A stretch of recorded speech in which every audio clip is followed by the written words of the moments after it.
स्वागत है आपका JK24/7। आजकल हर माता पिता चाहते हैं कि उनका बच्चा बड़ा होकर डॉक्टर या इंजीनियर बने, जिसकी वजह से वे अपने बच्चों को 10+2 में साइंस स्ट्रीम से पढ़ने के लिए कहते हैं। हालांकि बहुत से स्टूडेंट्स का मन होता है कि वो साइंस पढ़कर डॉक्टर बने या फिर इंजीनियर, लेकिन इन्हीं में से कुछ ऐसे मेडिकल स्टूडेंट भी होते हैं जो साइंस स्ट्रीम में पढ़कर भी डॉक्टर नहीं बनना चाहते हैं।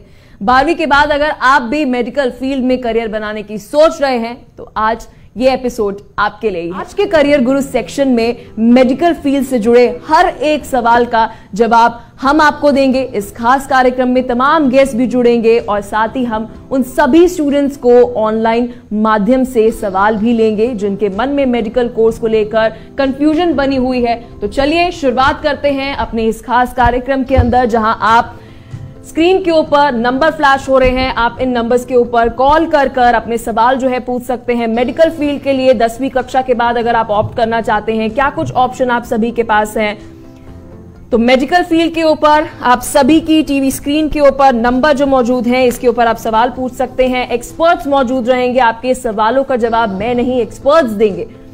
और करियर गुरु के आज इस सेक्शन के अंदर हम बात करने जा रहे हैं मेडिकल फील्ड के अंदर खास तौर पर 10वीं कक्षा के बाद किन स्किल्स के ऊपर आपको मेडिकल फील्ड ऑप्ट करनी चाहिए। तो कॉल करिए, पूछिए अपना सवाल, एक्सपर्ट्स बताएंगे। मेहमान हमारे साथ जुड़ गए हैं। आशीष भाटी हमारे साथ करियर काउंसलर है। प्रोफेसर बच्चा बाबू हमारे साथ सेंट्रल यूनिवर्सिटी जम्मू से जुड़ गए हैं। डॉक्टर हेमिका अग्रवाल हमारे साथ MBBS MD है। बहुत बहुत शुक्रिया आप तीनों का अपना कीमती समय हमें देने के लिए और एक महत्वपूर्ण मुद्दे के ऊपर बात करने के लिए।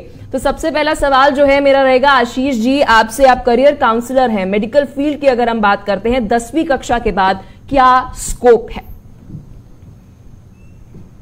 राइट, देखिए मेडिकल फील्ड में आपको PCB या तो बच्चे चूज करें या PCMB, अगर उन्हें ऑप्शंस ओपन रखने हैं इंजीनियरिंग में भी तो वो यूजुअली 10th के बाद PCMB भी चूज करते हैं। तो उसके बाद उनको मेडिकल या इंजीनियरिंग 12th के बाद ऑप्शंस ओपन रहते हैं। अब 12th के बाद usually majority students MBBS target करते हैं, वो नीट का एग्जाम देते हैं। राइट, अब नीट में बहुत बच्चों का समझिए अगर लो स्कोर आता है ना, तो उनकी कुछ एक्सपेक्टेशन होती है। जैसे अगर उन्हें फ्री सीट चाहिए तो फ्री सीट के लिए बहुत कंपटीशन होता है, आपको एटलीस्ट 500 स्कोर चाहिए होता है फ्री सीट में जाना है। तो यदि उनका वो स्कोर नहीं आ पाता है तो यूजुअली बच्चे हमें कॉल करते हैं, फिर वो बोलते हैं व्हाट नेक्स्ट बेस्ट ऑप्शन क्या हो सकता है। अब नेक्स्ट बेस्ट ऑप्शन जैसे आपने सारे डिग्रीज बताए कि अपार्ट फ्रॉम नीट, अगर नीट नहीं देना है, बिना नीट के 12th के बेसिस पे नर्सिंग हो गया, फिजियोथेरेपी हो गया, ये सारी चीजें ऑप्शंस होती है, पैरामेडिकल, ये सब कोर्सेज इन्हें बोलते हैं। अपार्ट फ्रॉम दैट एक और सेगमेंट है जिसे हम बोलते हैं लाइफ साइंस। अगर किसी को बायोकेमिस्ट्री, जेनेटिक्स, राइट, बायोटेक्नोलॉजी तो इंजीनियरिंग की ब्रांच हो गई जी, बट इनमें अगर इंटरेस्ट है तो वो लाइफ साइंसेज में भी जा सकते हैं, जूलॉजी, बॉटनी। तो ये 3 ऑप्शन, ये 2 अलग ऑप्शंस होते हैं। अगर कोर मेडिकल नहीं है तो या तो वो पैरामेडिकल कोर्सेज जैसे आपने बताया, फिजियोथेरेपी, डाइटिशियन एक्सेट्रा, और दूसरे ऑप्शन है लाइफ साइंसेज जो होते हैं बायोकेमिस्ट्री, जूलॉजी, बॉटनी, ये सारे लाइफ साइंसेज में ऑप्शन है।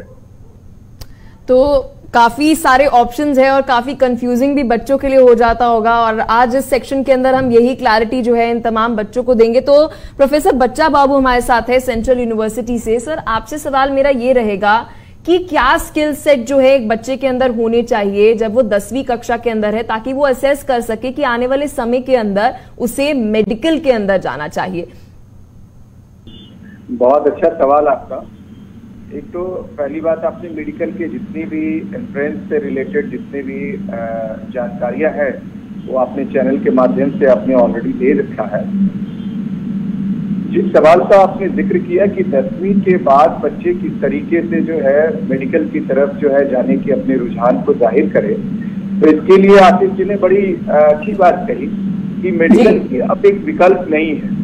मेडिकल का जो दूसरा पक्ष जिसकी बात वो लाइफ साइंस कह रहे थे, एक बहुत महत्वपूर्ण पक्ष है लाइफ साइंस का भी। और आपने देखा कि कोविड के दौरान जो है इसकी और भी ज्यादा उपयोगिता बढ़ गई। आपने माइक्रोबायोलॉजिस्ट और ये बायोकेमिस्ट्री के जितने भी जेनेटिक्स के ये सारे नए आयाम हैं जो अभी से 10वीं की जो कक्षा के लोग हैं बच्चे और जो मेडिकल में जाना चाहते हैं वो इस दिशा में भी सोच सकते हैं, क्योंकि मेडिकल एक पुरानी जो ट्रेडिशन है। लेकिन सर अक्सर ये चीज देखने को मिलती है, कभी कभार हम एक डॉक्टर बनने के आइडिया से बहुत ज्यादा प्रभावित होते हैं कि हाँ जी हमें डॉक्टर बनना है, हमारे पेरेंट्स चाहते हैं हमें डॉक्टर बनना है, बहुत अच्छा लगता है नाम के आगे डॉक्टर है, लेकिन डॉक्टर के आगे बहुत सारी रिस्पॉन्सिबिलिटीज है। क्या हम वो स्ट्रेस को मैनेज कर पाएंगे? अब सवाल ये भी उठ जाता है कि क्या वो पैशन हमारे अंदर है? इसके ऊपर आप क्या कहना चाहेंगे? डॉक्टर लगा के भी आप बहुत सारी चीजें कर सकते हैं, जैसे हेल्थ एडमिनिस्ट्रेशन अपने आप में बहुत बड़ा आने वाला सेक्टर है। आपने देखा कि आपके बगल में जम्मू है, उसके director he was the Pioneer of health administration but he is a doctor. तो डॉक्टर लगाने का जो एक जज्बा है बच्चों के अंदर वो तो सही है, लेकिन जो मेडिकल का नया जो क्षेत्र है, जो नए आयाम है, मुझे लगता है कि आने वाली जो नस्लें हैं, जो नए बच्चे जो है मेडिकल की तरफ जाने के रुझान में है, उसकी तरफ भी देखना चाहिए। और मेडिकल तो एक है ही, जिसकी बात अभी आपने भी की कि मेडिकल का भी बहुत ज्यादा विस्तार हुआ है, यूनानी है, आयुर्वेद है, होम्योपैथ है, इनमें भी बहुत सारी संभावनाएं हैं। आजकल MSc यौगिक साइंस भी एक बड़ा फील्ड है जो आप डॉक्टर लगा के या मेडिकल साइंस की तरफ कर सकते हैं। तो कहने का मतलब ये है कि मेडिकल ने अपने आप को जो है काफी इसका क्षेत्र विस्तार हुआ है, और जो 10वीं की कक्षा के बच्चे हैं और जिनको वाकई मेडिकल के फील्ड में जाना है, उनको इस तरफ भी जो है बहुत सारी संभावनाएं हैं जिसकी तरफ देखनी चाहिए। 91,000 सीटें आपने कहा कि पूरे ऑल ओवर इंडिया में हर साल नीट के और दूसरे प्रतियोगी परीक्षाओं के माध्यम से 91,000। प्रोफेसर आपके पास मैं वापस लौटती हूँ, तो सवाल हेमिका जी आपसे मेरा रहेगा कि क्या स्किल सेट, क्या पैशन को देखते हुए क्या एक स्किल सेट जो एक बच्चा अपने अंदर देखे कि 10वीं के बाद उसको मेडिकल को ऑप्ट करना चाहिए, क्योंकि बेहद महत्वपूर्ण है कि पैशन के साथ आपका करियर मैच होना चाहिए। चलिए इसी बीच हमारे साथ हमारे कॉलर जो है वे जुड़ गए हैं, तो क्या आपका नाम है और कहां से आप हैं, और अपना सवाल भी प्लीज बताइए। हाँ, हम हैं सूरत से। मेरी लड़की कॉलेज में पढ़ रही है, उसको साइकोलॉजिस्ट बनना है, तो वो उसके लिए ठीक रहेगा फ्यूचर में जी। इसके ऊपर क्या कहना चाहेंगे हेमिका जी? आप साइकोलॉजी जो है वे पढ़ना चाहती हैं, तो साइकोलॉजी के अंदर क्या कुछ आगे करियर के ऑप्शंस हैं, इस पर थोड़ा सा इनलाइटन करिए। जी हेमिका जी। देखिए अच्छा सवाल है। इंसिडेंटली मैं खुद साइकाट्रिस्ट हूँ, तो I have done my MBBS from Lady Hardinge medical college और MD फ्रॉम ईवास दिल्ली यूनिवर्सिटी जी।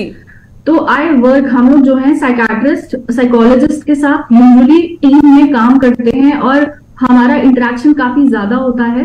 तो मुझे मतलब हम लोगों को काफी इस चीज में जानकारी रहती है कि किस तरह से साइकोलॉजी का काम होता है और क्या चीजें हैं।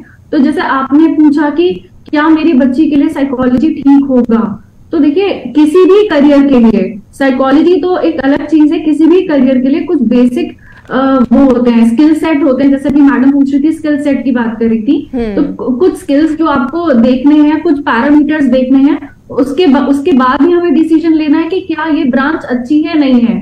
पहला है इंटरेस्ट, उस चीज में बच्चे का रुझान ही नहीं है तो कितना भी उसमें स्कोप हो कोई फायदा नहीं है। दूसरा उसका एप्टीट्यूड, रुझान तो है लेकिन एप्टीट्यूड नहीं है। बहुत अच्छे लोग जिनका मन बहुत कुछ है, दुनिया सुधारना चाहते हैं, लेकिन उनके अंदर वो कैपेबिलिटी ही नहीं है, जो कि कई टेस्टों से, साइकोलॉजिकल टेस्ट ही हमें बताते हैं, साइकियाट्रिस्ट भी हमें गाइड कर सकते हैं, करियर काउंसलर गाइड कर सकते हैं कि क्या हमारे अंदर रुचि होने के बावजूद उस चीज की एबिलिटी या कैपेबिलिटी या एप्टीट्यूड है या नहीं। तो एप्टीट्यूड बहुत जरूरी है। तीसरा, क्या बच्चे में जो परसिवरेंस वो हमारी ब्रांच मांगता है, वो परसिवरेंस करने की हिम्मत है या नहीं है, या उसकी नेचर, बेसिक नेचर है या नहीं है, तो वो बहुत जरूरी है। और चौथा, डेफिनेटली स्कोप बहुत जरूरी है। कितना भी आप अच्छा मेहनत कर रहे हो, लेकिन अगर उसकी हेमिका जी सवाल मेरा भी आपसे रहेगा, क्योंकि आप थोड़ा सा इसमें रोशनी डालिए कि साइकोलॉजिस्ट और साइकाइट्रिस्ट में फर्क होता है, ये भी जानना बेहद जरूरी है। क्या साइकोलॉजिस्ट बनने के लिए आपको साइंस लेना जरूरी है, मेडिकल फील्ड लेना जरूरी है? जी नहीं, साइकाट्री के लिए आपको MBBS और MD साइकाट्री करनी जरूरी है। आप डॉक्टर हो, साइकोलॉजिस्ट जो है वो डॉक्टर्स नहीं होते, वो यूजुअली BA MA, जो कि आप 11th 12th आर्ट साइड से भी कर सकते हो, उसके बाद BA साइकोलॉजी, MA साइकोलॉजी, और अगर क्लिनिकल साइकोलॉजी जैसे मैडम ने शुरू में बताया था स्पेसिफिकली वो करना चाहते हो तो MPhil के कोर्सेज होते हैं जिसमें हॉस्पिटल्स या मेंटल हेल्थ एस्टेब्लिशमेंट्स में आपका एक्सपीरियंस दिया जाता है, हैंड्स ऑन प्रैक्टिकल एक्सपीरियंस, तब जाके आप क्लिनिकल साइकोलॉजिस्ट बनते हो। तो काउंसलिंग साइकोलॉजिस्ट BMA करके काउंसलर बन सकते हैं, या क्लिनिकल साइकोलॉजिस्ट जिसको टेस्टिंग करने की भी वो होती है, परमिशन। हेमिका जी, हमारे साथ एक और कॉलर जुड़ गए हैं, तो आपसे आपका सबसे पहले नाम जानना चाहूंगी और साथ ही आप कहाँ से बिलोंग करते हैं वह भी बताइएगा और फिर अपना सवाल भी बताइए। मैम, सूरत से अभिषेक बात कर रहा हूँ। सबसे पहले तो आपको धन्यवाद करना चाहेंगे जो JK 24/7 न्यूज ने इस तरह से युवाओं के लिए बहुत बढ़िया प्रोग्राम शुरुआत की है। और मैम आपसे सवाल रहेगा ये हमारा कि BSc कंप्लीट हो चुका है हमारा, तो आगे अगर हम करना चाहते हैं अगर MBBS वगैरह, तो हम बाहर जाएं या यहाँ, या फिर क्या कुछ किया जाए? तो अभिषेक का सवाल आशीष जी ये है कि BSc कर ली है, अब BSc के बाद बाहर पढ़ाई करें या भारत के अंदर ही विकल्प हैं, इसके ऊपर थोड़ा रोशनी डाली। जी आशीष जी। देखिए, ये तो इंडिविजुअल पे उन पे डिपेंड करेगा कि उनका क्या डिसीजन है, अगर उन्हें इंडिया रहना है या बाहर रहना है। बट आपको पहले मैं पूछना चाहूंगा कि किस चीज में आपने BSc की है और क्या चीज के लिए आप बाहर जाना चाहते हैं। हमारे कॉलर शायद अभी डिस्कनेक्ट हो गए हैं अपना सवाल करके, तो BSc के ऊपर अगर हम आशीष बात करें तो क्या कुछ ऑप्शन है BSc के बाद, आप थोड़ा इसे एक्सपांड करके बता दीजिए। जी आशीष। BSc में जैसे आपने बताया कि पैरामेडिकल जिसमें नीट रिक्वायरमेंट नहीं है, जैसे तो हम मेडिकल साइड में देखें तो वेटरनरी साइंस हो गए, फिजियोथेरेपी हो गई, ये सब BSc के ब्रांचेस हैं, और डाइटिशियन न्यूट्रिशन हो गया, राइट। तो ये सारे ब्रांचेस हमारे BSc के हैं। तो ये पैरामेडिकल कोर्सेज सारे बैचलर्स में आते हैं। ये मैं बात कर रहा हूँ मेडिकल के बारे में जी। और जो मैंने पहले बताया आपको लाइफ साइंसेज, वो भी BSc के ही, वो भी एक बैचलर्स BSc के ही। तो कई बार आशीष ये भी देखने को मिलता है कि बहुत सारे बच्चे मेडिकल की पढ़ाई के लिए इंडिया से बाहर जाते हुए नजर आते हैं, ऐसा क्या कारण रहता है? क्या वहां पर मेडिकल ज्यादा अच्छी है या फिर क्या कारण रहता है कि वो ऑप्ट करते हैं भारत से बाहर की मेडिकल? तो बाहर जब हम जैसे यूक्रेन हो गया, चाइना हो गया, यहाँ पे हमें जो फीस है वो काफी लो है, इसलिए काफी स्टूडेंट्स जो यहाँ पे नीट नहीं क्वालिफाई कर पाते हैं, राइट, और वो अफोर्ड नहीं कर सकते हैं पेड सीट, तो वहां पे जैसे 20-25 लाख में आपका यूक्रेन या फिर ये सब कंट्रीज हैं, यहाँ पे हो जाती है। बट जब आप इंडिया आते हो प्रैक्टिस करने के लिए तो आपको एक एग्जाम देना पड़ता है अगर आपको यहाँ पे प्रैक्टिस करनी है तो एज अ डॉक्टर। बट वहां पे सस्ता होता है इसलिए लोग बाहर जाते हैं। प्रोफेसर आपके पास में आना चाहूंगी, सवाल ये है कि अभी तो हमने MBBS की बात कर ली, MBBS के अलावा आयुर्वेदा एक ऐसी अभी इंडस्ट्री है जो एक्सप्लोर हो रही है, तो आयुर्वेदा के अंदर अगर किसी बच्चे को पढ़ाई करनी है, किसी स्टूडेंट्स को आगे पढ़ाई करनी है, तो उसके लिए क्या बेस उसका स्ट्रांग होना चाहिए कि उसे आगे जाके आयुर्वेदा के अंदर पढ़ाई करनी है? तो नहीं, बहुत, चूंकि आयुर्वेदा भी एक फुल प्रूफ साइंस है और इसकी वजह से जो उनके अंदर जो एक साइंटिफिक टेम्परामेंट। प्रोफेसर हमारे साथ एक कॉलर जो है वो जुड़ गए हैं, आप मेरे भी सवाल का जवाब दिएगा, लेकिन हमारे कॉलर भी हमारे साथ जुड़ गए हैं, तो अपना नाम बताइए, कहाँ से आप बिलोंग करते हैं ये भी बताइए और अपना सवाल भी बताइए। जी। हेलो मैम, मेरा नाम रश्मि है, I am from Gurgaon ji. Basically मैंने न्यूट्रिशन एंड डाइटेटिक्स किया है masters. Now there are two fields, एक होती है स्पोर्ट्स और एक होती है क्लिनिकल जी, और फिर होती है पब्लिक न्यूट्रिशन। तो मैं सर से जानना चाहती हूँ which one is best, public health nutrition is larger scope और the clinical one? Ashish ji इस पर थोड़ा काउंसिल करिए हमारे कॉलर को। देखिए, क्लिनिकल अगर आपको रिसर्च में बहुत इंटरेस्ट है, राइट, अगर आप आपको रिसर्च करने में बहुत इंटरेस्ट है तो आप उसमें जाइए।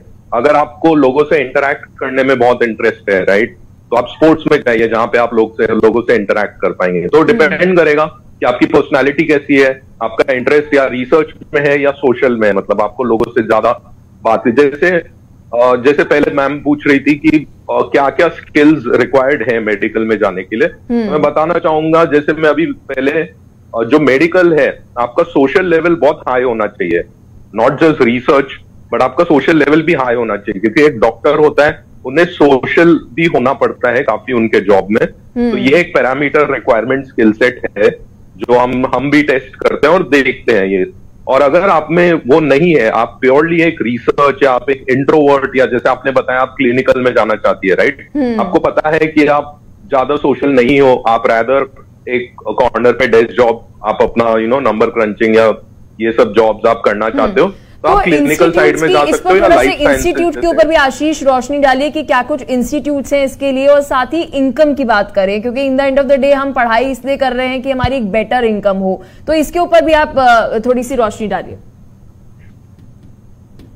देखिए, जब हमारे पास करियर काउंसलिंग के लिए लोग आते हैं तो काफी लोग पूछते हैं कि कहाँ पे ज्यादा पैसा है, राइट, कौन से करियर में ज्यादा पैसा है। एज अ करियर काउंसलर हम वो वे में काउंसलिंग नहीं करते। तो आशीष, हमारे साथ एक और कॉलर जुड़ गए हैं। कॉलर से मैं नाम जानना चाहूंगी, अपना लोकेशन भी प्लीज बताइए और अपना सवाल भी। जी मैं संदीप बोल रहा हूँ जी, जलंधर पंजाब से। जी संदीप, आपका सवाल। हाँ जी, मेरा क्वेश्चन ये है कि मेरी ना बिटिया ना +2 मेडिकल कर रही है और उसने नीट के एग्जाम देने हैं, लेकिन उसकी डेट 20 मई 2006 है। तो मैं जानना चाहता हूँ कि क्या वो इस बार नीट के एग्जाम दे पाएगी? जी संदीप। हेमिका जी, रोशनी डालिए, आपने सवाल सुना। जी हेमिका जी, आप तक आवाज पहुंच रही है? उनकी एज कितनी हुई अभी टोटल? अभी एज, उन्होंने एज का जिक्र नहीं किया, उन्होंने बोला कि अभी वो एग्जाम जो है वे दे सकती है कि नहीं। 20 मई 2006 है डेट ऑफ बर्थ। 12th पास नहीं, 12th कर रही है। 12th पास करने के बाद आप एग्जाम, 12th अभी उसने दिए एग्जाम देने नहीं आ रही है, सॉरी। संदीप जी, आप पहले एज बताइए कि अभी वो कौन सी कक्षा के अंदर है, इस बारे में बताइए संदीप जी। वो 12th क्लास में अभी है और उसकी एज है 20 मई 2006 उसकी डेट ऑफ बर्थ है। तो वो एग्जाम। जी हेमिका जी। देखिए, वो इस वक्त 16.5 साल की करीब होंगी। हाँ, 12वीं कक्षा के अंदर है वो, तकरीबन कह रहे हैं कि 16.5 साल तक की वो होंगी। 17 साल तक। 17 को 12th खत्म करते करते ही नीट देंगी वो, तो मैं उम्मीद करती हूँ 17 को भी वो क्रॉस कर जाएंगी और 12th भी वो पास कर जाएंगी। 12th पास करे बिना आप एग्जाम नहीं दे सकते, एग्जाम क्वालिफाई नहीं कर सकते, and you should at least be 17 years of age. तो वो सारी बच्चे 15 साल की उम्र से पढ़ाई शुरू कर देते हैं ये उम्मीद से कि जब तक वो उस एज के होंगे और 12th पास करेंगे तब तक वो तैयारी पूरी हो जाएगी। तो तैयारी वो करते रहें, वो परवाह ना करें। She is definitely eligible to give the exam by the time she clears. कभी कभी लोग क्या करते हैं, मॉक टेस्ट के लिए, प्रैक्टिस के लिए 11th 12th में ही गलत नाम से या कुछ, अब क्योंकि ऑनलाइन हो गया है तो गलत नाम भरना मुश्किल होता है, लेकिन फिर भी गलत नाम से प्रैक्टिस के लिए दे देते हैं। लेकिन उसमें खतरा ये होता है कि आगे जाके आप डिस्क्वालीफाई हो सकते हो अगर आप पकड़े गए। तो वो काम मत करिएगा, प्रैक्टिस के लिए मत करिएगा। जब तक आप क्वालिफाइड नहीं है तब तक आप भरिएगा नहीं, अपनी एज और अपनी 12वीं पास करने के बाद ही एग्जाम दीजिएगा। यानी कि आप मॉक टेस्ट जो है वे दे सकते हैं, लेकिन ऐसे प्रैक्टिस के लिए आप मत दीजिए। एक और कॉलर हमारे साथ जुड़ गए हैं जी, अपना नाम बताइए, लोकेशन भी बताइएगा और साथ ही अपना सवाल भी बताइए। क्या है आपका सवाल मेडिकल स्ट्रीम को लेकर? हेलो जी, आप तक हमारी आवाज पहुंच रही है? हाँ जी, मैं जोगिंदर बोल रहा हूँ जी, सोनीपत से। जी जोगिंदर, आपका सवाल। सोनीपत हरियाणा से। मेरा सवाल है मैडम कि मेरी जो बेटी है BSc सेकेंड ईयर में है अभी, मेडिकल साइड से, जूलॉजी, बॉटनी और केमिस्ट्री के साथ, और उन्होंने BSc नर्सिंग के लिए एग्जाम दिया था। BSc नर्सिंग के लिए एग्जाम दिया था, तो उसके लिए मैं ये है कि पहले BSc कंप्लीट करवा लें या BSc नर्सिंग में एडमिशन हो रहा है तो उसको BSc नर्सिंग में करवा लें, क्योंकि 2 साल BSc नर्सिंग के हो चुके हैं। आप हमारे साथ कॉल पर बने रहिएगा, आपका सवाल का जवाब मिल रहा है। हमारे साथ प्रोफेसर है, प्रोफेसर रोशनी डालिए, क्या करियर ऑप्शन जो है इनको लेना चाहिए आगे? बहुत सारे करियर ऑप्शन है, अभी तो ये बीएससी में है ही है कि आगे भी बहुत सारे करियर ऑप्शन है। इसके पहले भी हम लोगों ने इस पर जिक्र किया कि अगर बच्चे के अंदर जो है ये चाहत है, उसके अंदर साइंटिफिक टेम्परामेंट है और पहले से ही वो फोकस होके है कि वो उसको मेडिकल के क्षेत्र में ही आगे अपने जो है करियर को बढ़ाना है, तो इसके बहुत सारे उसके पास ऑप्शन है, जिसकी जिक्र भी आपने भी की और भाटी जी और डॉक्टर अग्रवाल ने भी किया। इसके अलावा भी बहुत सारे ऑप्शन है जिसकी तरफ जो है बच्चे को देखना चाहिए। पहले बीएससी का रिजल्ट से उसके रुझान को देखें कि क्या परसेंटाइल है, क्योंकि नीट में 1% का भी बहुत बड़ा मैटर है, तो पहले उसको भी देखिए रुझान, उसके बाद कुछ पता लगे। तो आशीष, हम बार बार रुझान की बात कर रहे हैं, बार बार इंटरेस्ट की बात कर रहे हैं, बहुत जरूरी है कि हम पैशन की बात कर रहे हैं, बट पैशन के साथ साथ ये भी बहुत जरूरी है कि आगे करियर ऑप्शन की जब हम बात कर रहे हैं तो रेवेन्यू, इनकम जो है वो बहुत इंपॉर्टेंट चीज है कि जब मैं इस फील्ड के अंदर जा रहा हूं, क्योंकि एक बार हम डिस्कशन कर रहे थे कि साइकोलॉजिस्ट की जब हम बात कर रहे थे कि बहुत सारे बच्चे साइकाइट्रिस्ट और साइकोलॉजिस्ट के अंदर नहीं जाते हैं क्योंकि इतनी ज्यादा इंस्टीट्यूट्स वहां पर नहीं है और आगे जॉब अपॉर्चुनिटीज इतनी ज्यादा नहीं है। तो क्या आगे जाके जॉब अपॉर्चुनिटीज हैं अगर हम इस तरीके की पढ़ाई अगर कर रहे हैं? तो ये भी सवाल आ जाता है Ashish ji. Of course job opportunities हर चीज में है, आपको जिसमें इंटरेस्ट है आप अगर उसमें जाएंगे तो बाय डिफॉल्ट आप उसमें सक्सेस पाएंगे। जॉब अपॉर्चुनिटीज हर चीज में, साइकाट्रिस्ट को भी हायर करते हैं, साइकोलॉजिस्ट भी आजकल बहुत डिमांड में है। तो वैसे देखा जाए तो बहुत सारे ऐसा कुछ थंब रूल नहीं है कि एक करियर में, जैसे मैं आपको एग्जांपल दूंगा कि जैसे अभी काफी बच्चे जब दो चीजों में डिसीजन लेने में। कॉलर जुड़ गए हैं, माफी चाहूंगी आपको बीच में टोकने के लिए। हमारे साथ कॉलर जुड़ गए हैं, अपना नाम बताइए, लोकेशन और साथ ही अपना सवाल भी बताइए। हेलो जी।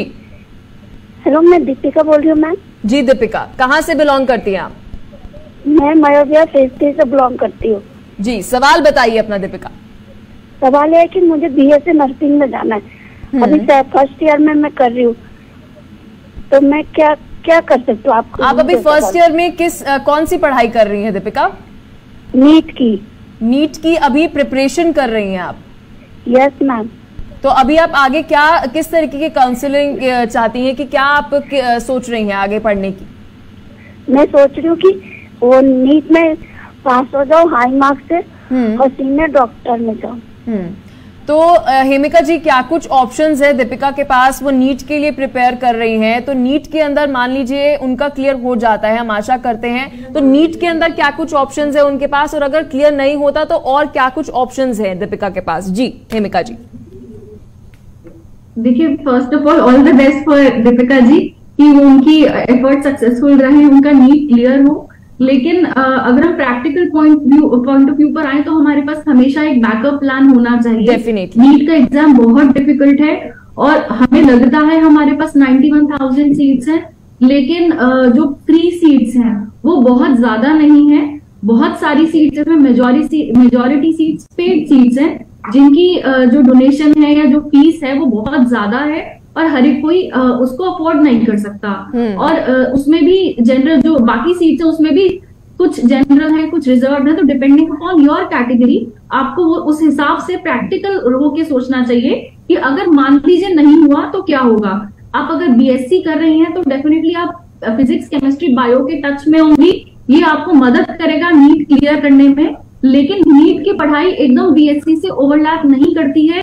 नीट की पढ़ाई पे आपको एग्जाम ओरिएंटेड पढ़ाई बहुत ज्यादा करनी पड़ती है। हेमिका जी, हमारे साथ एक और कॉलर जुड़ गए हैं, मैं आशा करती हूँ दीपिका आपको एक बेटर क्लैरिटी जो है मिली होगी। आपका नाम क्या है और आप कहाँ से बिलोंग करते हैं? अपनी लोकेशन भी बताइए और प्लीज अपना सवाल भी बताइए। डिस्कनेक्ट हो गए हैं, दोबारा हमारे कॉल करिए, हम आपके हर एक करियर से जुड़े डाउट को जो है क्लियर करेंगे। तो हेमिका जी, मैं आपके पास आना चाहूंगी। सवाल अभी मैं आशीष से कर रही थी साइकोलॉजी के बारे में, तो साइकोलॉजी के ऊपर हमारी एक पहले भी डिबेट रही है, तो उसके अंदर एक साइकोलॉजिस्ट ही थी, उन्होंने ये बात सामने रखी थी कि बहुत सारे बच्चे जो है वो साइकोलॉजिस्ट और साइकाइट्रिस्ट नहीं बनना चाहते हैं क्योंकि आगे जाके जॉब अपॉर्चुनिटीज इतनी नहीं है, क्योंकि इंस्टीट्यूट इतने ज्यादा नहीं है। इसके ऊपर हेमिका जी बताइए, क्योंकि बहुत सारे बच्चे साइकोलॉजी पढ़ने की सोच रहे होंगे, साइकाइट्रिस्ट बनने की सोच रहे होंगे। जी हेमिका जी। जी, आप ये बहुत इंपॉर्टेंट क्वेश्चन है, क्योंकि जहां आपने रेवेन्यू की भी बात करी, तो रेवेन्यू आप कुछ भी कहें ये बहुत बेसिक चीज है। अगर रोटी कपड़ा मकान नहीं है तो पैशन, इंटरेस्ट, परसिवरेंस सब धरा रह जाता है। तो आपको अल्टीमेटली रेवेन्यू, जो कि जॉब अपॉर्चुनिटी से आता है, माइंड में रखना पड़ेगा। साइकोलॉजी, साइकाट्री में डेफिनेटली स्ट्रगल थोड़ा ज्यादा है। कमर्शियल अगर आप उसमें जाते हैं, अगर आप सरकारी इंस्टीट्यूट्स में जाते हैं, जॉब्स कम है, बहुत ज्यादा नहीं है। और अगर आप प्राइवेट सेक्टर में जाते हैं तो आपको अपना काउंसलिंग सर्विसेज या साइकाट्रिस्ट को अपना एस्टैब्लिश करने के लिए मेहनत काफी ज्यादा करनी पड़ती है एज कम्पेयर टू दूसरे डॉक्टर्स के अकॉर्डिंग। जी, हमारे साथ एक और कॉलर जुड़ गए हैं। तो क्या है आपका नाम, कहां से आप करते हैं बिलोंग, और क्या है आपका सवाल? जी, आप तक आवाज पहुंच रही है हमारी? हेलो जी, आप तक आवाज पहुंच रही है हमारी? आपका मैम, मैं दीपिका बोल रही हूँ। मेरा एक ही सवाल है कि इसमें मतलब सीनियर डॉक्टर को पोस्ट में कैसे जाओगे, कम सीट है तो? अपना सवाल दोबारा दीपिका आप दोहराएंगी? मैं जानना चाहती हूँ कि मैं सीनियर डॉक्टर बनना है। जी दीपिका, सीनियर डॉक्टर बनना है, आगे क्या कहना चाहेंगे? आपका सवाल क्लियर नहीं हो रहा दीपिका, प्लीज, हमारे पास वक्त का अभाव है, जल्दी बोलिए। मैम, मुझे सीनियर डॉक्टर बनना है, उसके लिए सीट कम है, तो मैं कैसे उसमें क्लियरेशन करूँ? आशीष, जल्दी से, दीपिका काफी ज्यादा दुविधा के अंदर है अभी, उन्हें करियर काउंसलिंग दीजिए, क्योंकि बहुत जरूरी है, उन्हें एक सीनियर डॉक्टर बनना है। देखिए, आपको एमडी करनी पड़ेगी। मास्टर्स आप करते हैं तो आपके चांसेस ज्यादा होते हैं, या फिर अगर आपके पास एक्सपीरियंस है एमबीबीएस के बाद बहुत सालों का, तो आपके चांसेस ज्यादा हो जाते हैं। तो या तो आप मास्टर्स एमडी के लिए प्लान कीजिए, मास्टर्स एमडी के बाद आप सीनियर डॉक्टर के चांसेस आप अप्लाई कर सकते हैं। अभी दीपिका ने जैसे बताया आशीष की वो भी नीट के लिए प्रिपेयर कर रहे हैं, तो पहले हम उनकी नीट की प्रिपरेशन की बात करते हैं कि उनको क्या कुछ फॉलो अप करना चाहिए नीट क्लियर करने के लिए। सबसे पहले कि ये बेसिक है, नीट क्लियर करने के लिए आपको ये सब जो है करना पड़ेगा। जी आशीष। देखिए, उनका स्टडी हैबिट्स आपको बहुत डिसिप्लिन रखना पड़ता है नीट प्रिपेयर करने में। आपको अपना शेड्यूल बहुत अच्छी तरह बनाना पड़ेगा, राइट? आपको मंथली, वीकली, ईयरली शेड्यूल आपका पूरा बहुत अच्छी तरह सेट करना पड़ेगा। सिर्फ पढ़ाई पे नहीं, आप लोग एक्सरसाइज, ये सारी चीजें उस पर भी ध्यान दीजिए, क्योंकि ये सारी चीजें भी आपको हेल्प करती है अच्छा स्कोर करने में। मॉक टेस्ट बहुत इंपॉर्टेंट है। आप मॉक टेस्ट जितने ज्यादा आप दे सकते हैं नीट के पहले, उससे आपको प्रैक्टिस होगी और उससे आपको एक आइडिया भी लगेगा कि आपका क्या रेंज में स्कोर्स आ रहे हैं। उसके हिसाब से आप बैकअप प्लान, या आपको एक आइडिया लग जाता है कि मतलब मैं और आगे अगर नहीं क्रैक होता है तो आप और एक बैकअप प्लान भी बना सकते हैं। और साथ ही आशीष, सीनियर डॉक्टर बनने के लिए से अगर नीट क्लियर हो जाता है तो उसके बाद क्या कुछ करियर ऑप्शन जो है वह दीपिका के पास रहेंगे? एमबीबीएस के अलावा वो आयुर्वेदा के अंदर जा सकती हैं, और क्या कुछ जो है वो डॉक्टर की डिग्री के लिए क्या ऑप्शंस है आशीष उनके पास? देखिए, डॉक्टर बनने के लिए आपको नीट तो देना ही पड़ता है। बीएएमएस, बीएचएमएस, बीडीएस और एमबीबीएस, ये चारों 5 जो डिग्रीज हैं जो आपको डॉक्टर का एक सैल्यूटेशन देती है, इनके लिए आपको नीट तो देना पड़ेगा। जो बाकी जो डिग्रीज हैं, जो पैरामेडिकल हैं, इनके लिए नीट नहीं देना पड़ेगा। बट जब आप फिजियोथेरेपिस्ट बनते हैं, डाइटिशियन बनते हैं, तो उसमें भी आप डॉक्टर ही बनते हैं, बट उसके लिए नीट जरूरी नहीं है। आशीष, बहुत बहुत शुक्रिया आपका। प्रोफेसर, बहुत बहुत शुक्रिया आपका। हिमिका जी, बहुत बहुत शुक्रिया आप तीनों का अपना कीमती समय देने के लिए और इन सभी स्टूडेंट्स को क्लैरिटी देने के लिए, क्योंकि बहुत जरूरी है। जब 10वीं कक्षा के बाद हम 11वीं में आने लगते हैं तो बहुत कंफ्यूजन होती है कि जी साइंस ले, कॉमर्स ले या आर्ट्स ले, फिर उसके बाद बीच में पैशन जो है वो बहुत ज्यादा जरूरी है, क्योंकि आज के युवा जो है अपना काम करना चाहते हैं, करियर चुनना चाहते हैं पैशन को देखते हुए। तो आज हमारी चर्चा थी मेडिकल फील्ड के अंदर कि किस तरीके से मेडिकल फील्ड के अंदर आपके पास क्या कुछ करियर ऑप्शन है। कल हम करियर गुरु के अंदर डिस्कस करने जा रहे हैं कि 10वीं के बाद आपके पास आर्ट्स के अंदर क्या कुछ ऑप्शन है। तो मिलते हैं आपसे नेक्स्ट एपिसोड के अंदर कल एक नई डिस्कशन के साथ। बहुत बहुत धन्यवाद आप सभी का।